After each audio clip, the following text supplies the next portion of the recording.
Huh? Yeah, that's the way we'll look at it. There you go.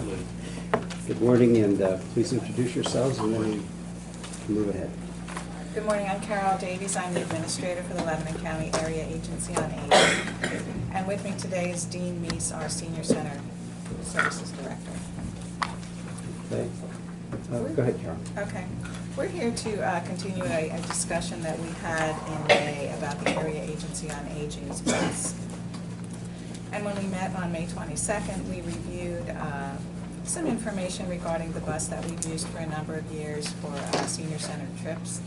And basically we're at the point where we're considering disposing of this bus and entering into charter agreements for the trips that the participants at the senior center take. So that's kind of our end goal, to look for a decision on the disposition of the bus, and then to decide what to do with regards to bidding for the trips in the future. The last time we met, Commissioner Litz mentioned some research that she had done about the current bus that we own, and I thought it might be advantageous to take a look at that research before we go any further, because that seemed to be a concern that was blocking the decision that needed to be made. So I provided the information that Commissioner Litz had compiled, and then I provided a little bit of an analysis that we prepared from our internal records regarding the bus. And one of the things that I noticed in the information that Commissioner Litz provided, where she looked at the number of trips that would be taken in the bus and the fare that we charged, and was calculating that those fares would certainly cover the cost of buying a new bus, or cover the cost of purchasing a bus. And what I provided was trips that were taken in our bus over the course of the last 4 years, going back to 2016. And when we look at 2016 and 17, which are really the years when we were operating solely with our bus, because in 2018, that year's kind of a hybrid because we were using our own bus, and then after an accident that had occurred, we sort of shelved that bus and began using charter trips. So if you look at 2016 and 2017, we only took 47 and 35 trips in the bus in those 2 years, which is considerably less than we had been taking longer in the past, and that was used in the calculations that Commissioner Litz provided. And the way we had structured our fare in the past was that we were only looking to cover the cost of the bus driver, the cost of the fuel used to run the bus, and the cost of the maintenance for the bus. And those things were not included in your calculation.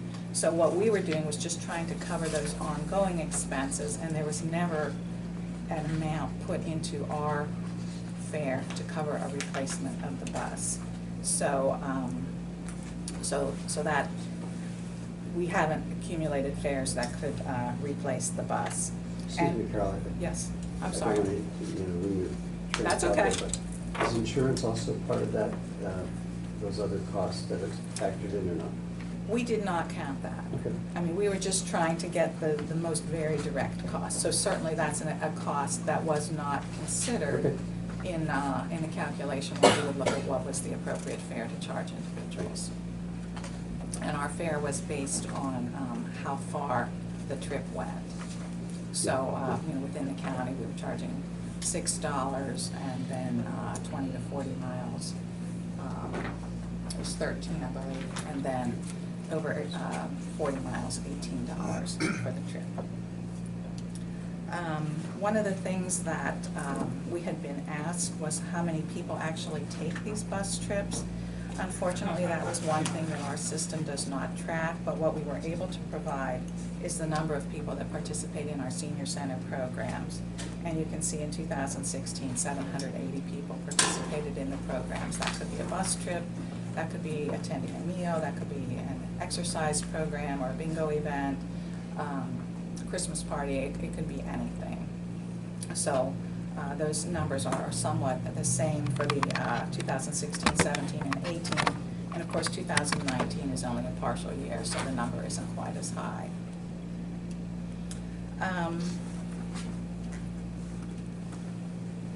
I'll stop there, because I know you. Sure. If I may give another perspective. First of all, You're going to go over your report. First of all, I thought that there was something that you pointed out in your response written that I was unaware of. There are certain months that the bus does not Correct. travel. Correct. So I did not realize that. I want to acknowledge that. But also, I believe in previous years, like 16 and 17, each senior center was trying to organize their own trips, and it was not all the area agency on aging senior centers working together as a whole to fill a bus. Am I correct on that? Typically, one or two of our centers could fill a bus by themselves, Right. by that center. There were other centers that more or less struggled to fill a bus, Right. and they would contact one of the other, all the centers and say, hey, I have seats, X amount of seats for this particular trip. One thing that we have had for the last, gosh, umpteen years was minimum ridership. So in other words, I wanted to verify that so that now we have an opportunity to have more ridership because all seniors centers can be included from the beginning every time. well, theoretically, they could do that from the very beginning. But they had It was to wait a- to be asked. It was kind That of was what I informal. heard. Okay. And then number two, in reviewing the responses from the seniors who do ride the bus, Yes. I heard overwhelmingly bring back Faye. So there is a qualified driver who they really like. That was through Lebanon Transit No. initially, and then we had her, but I don't think she's driving. No, we had an incident and no longer use her. Okay, I was not aware of that.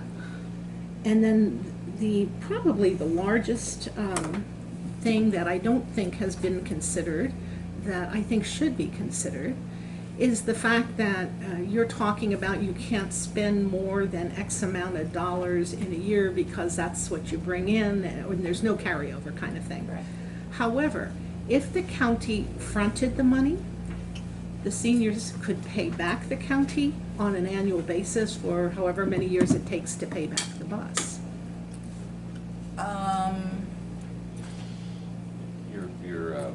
I don't think our ridership supports the funds that it would take to do that. And then, I'm just kind of trying to think this through. If we did, we're back to the problem of finding a driver.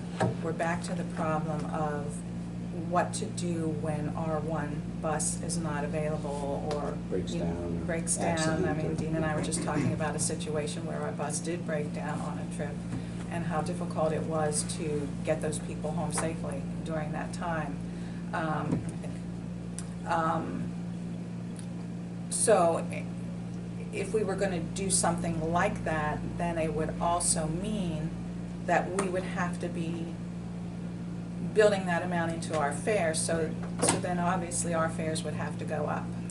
But I did my calculations, admittedly with extra months, but Sure. on the base $5, not with all the additional funding that you do charge, the Mhm. 13 and 18. So Right. I can see where it would be quite beneficial. And then we would also have that bus available for tours, for the Visit Lebanon Valley, for the Lebanon Valley Economic Development Corporation and others, because the county has a stake in that bus, as well as have it available for evacuation, should we need those, if there would be a crisis with whatever, flooding, bomb scares, whatever. Certainly, having our own bus is something we've done for a long time, so we've considered some of these things, and obviously we operated a bus for many, many years when we were taking a lot more trips than we've been taking in the past few years. One of the things we kind of found out anecdotally through our regular contract monitoring process is that even Lebanon Transit is having difficulty in finding bus drivers. So for us, that was one of the biggest concerns, is where to get a qualified driver. And not only that, but we're not in the bus business. And I think, you know, Dean and I talked about this, we were very fortunate in the past because, as luck would have it, or however it happened, we had a fabulous gentleman driving our bus for many, many Stanley. years. And so we were a little bit spoiled, but because of that, we never had to develop a process to really vet the driver and make sure they were properly trained and know all the things that a driver should need.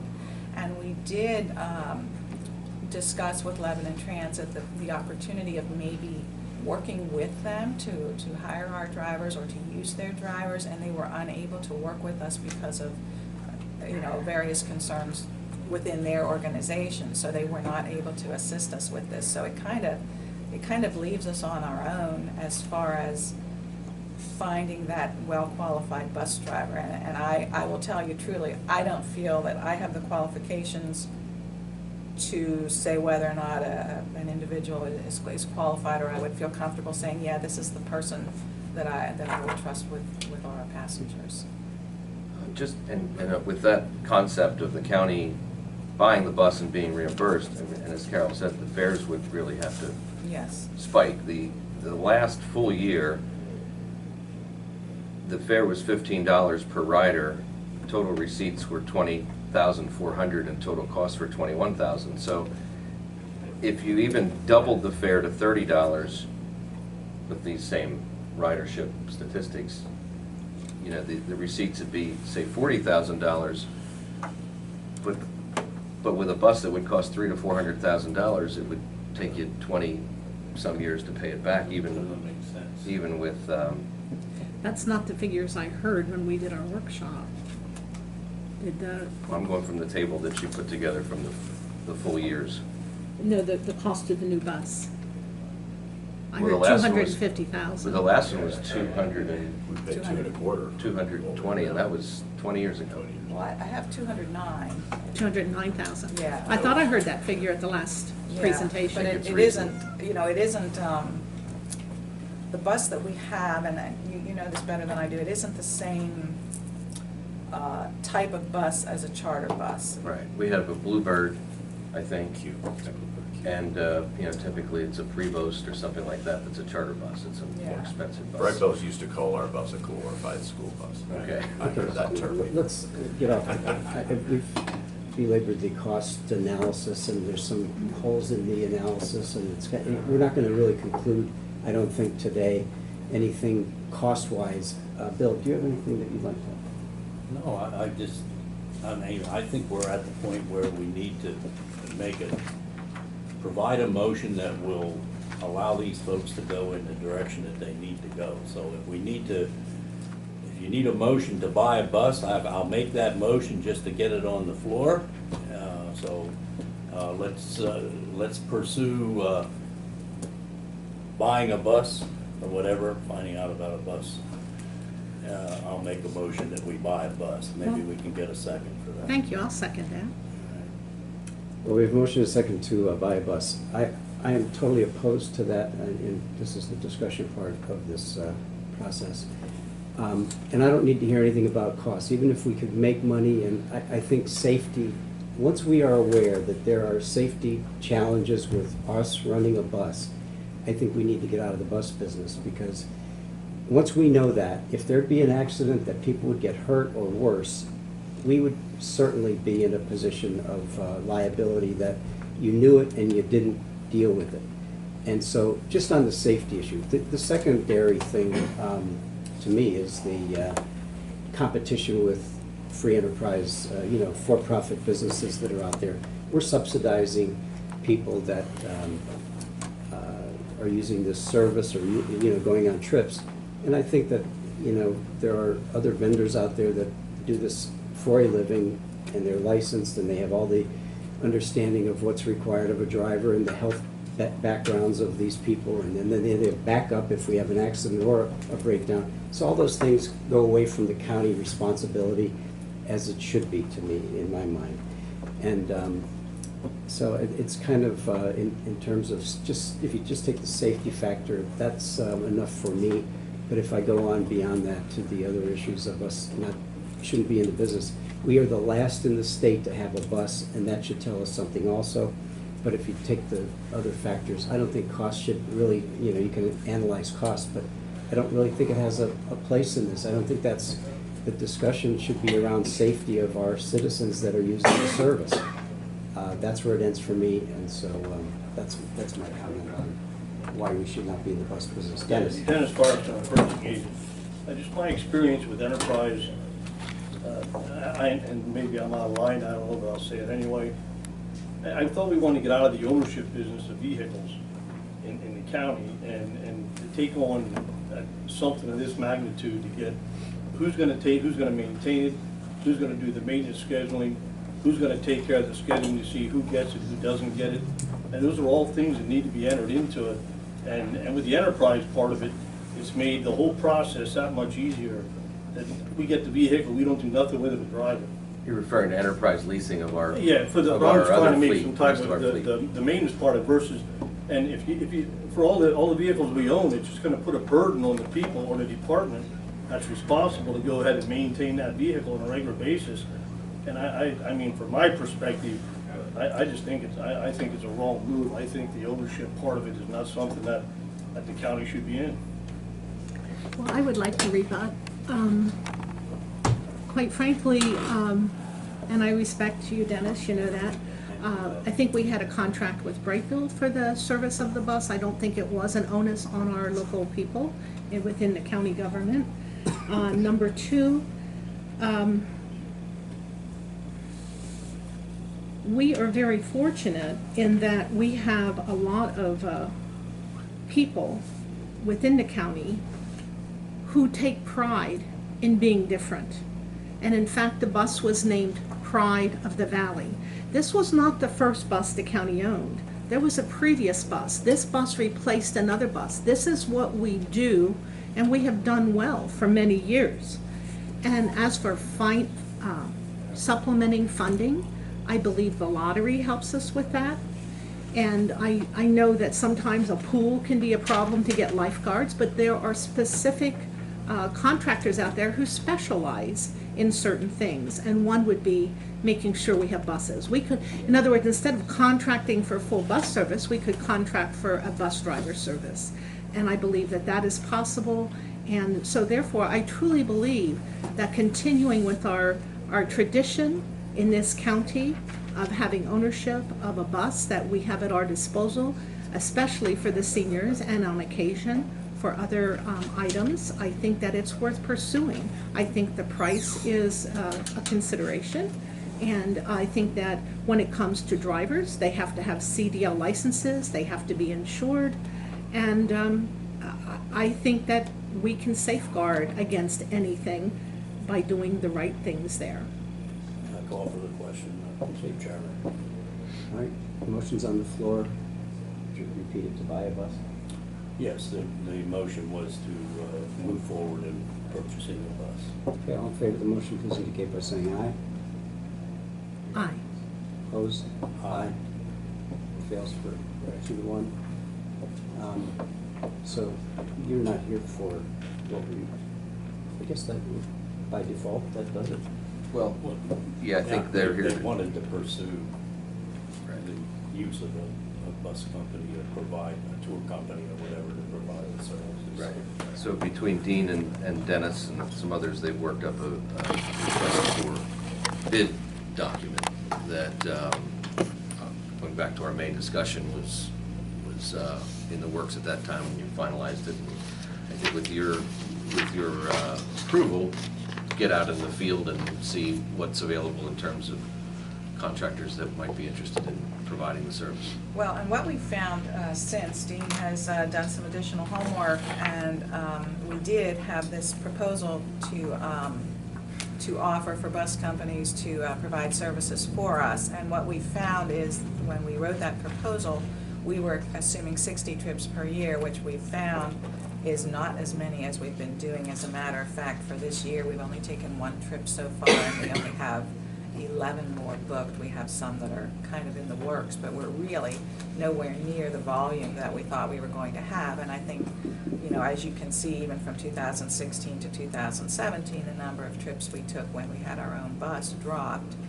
And, you know, in 2018 and 2019, the trips again are even lower. And I will say some of that is probably due to the uncertainty as to, you know, what were we going to do for the bus.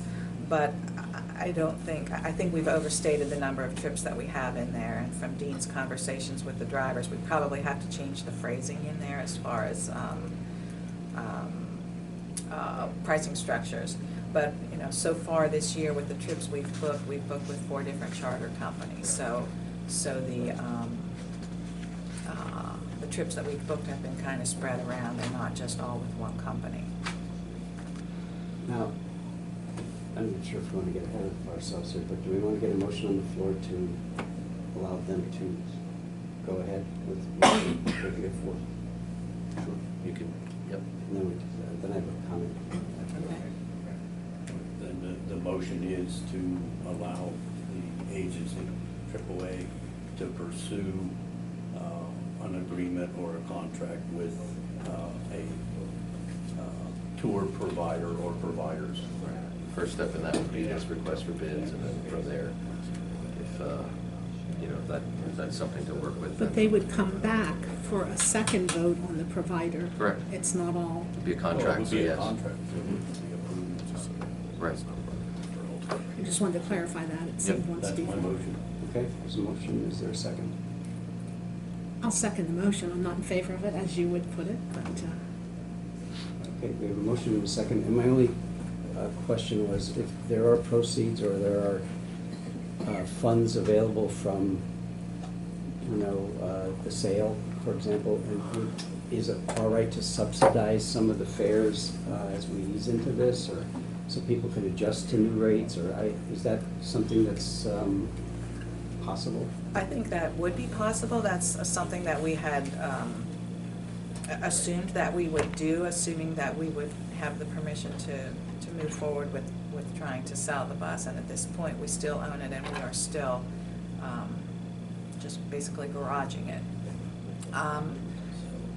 So yes, certainly we could do that. We don't think the value is particularly high. All right, there's any further discussion on this motion that's before us? I would just say that my vote will still respect what you say and what you do, but I think I need to speak for who I believe are the silent majority, and so that will be reflective of my vote. I will say at this point, with the number of trips that we're doing, it's so low, it is right now below the threshold for bidding. So do we?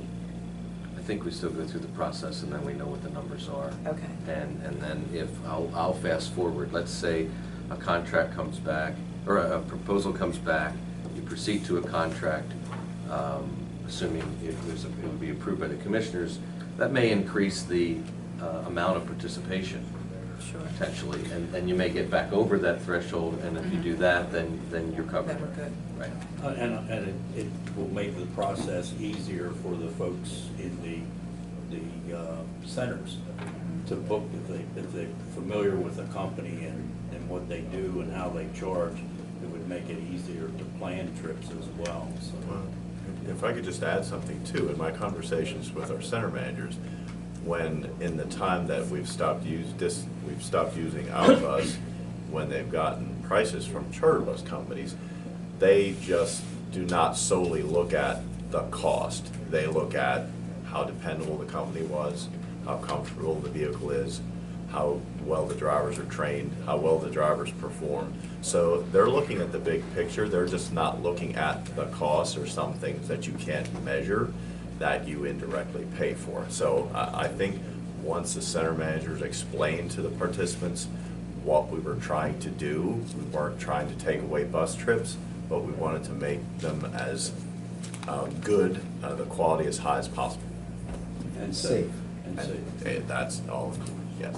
And again, I must keep emphasizing, I believe the service that we offered had many hidden benefits as well, and I believe the safety is attainable. All right.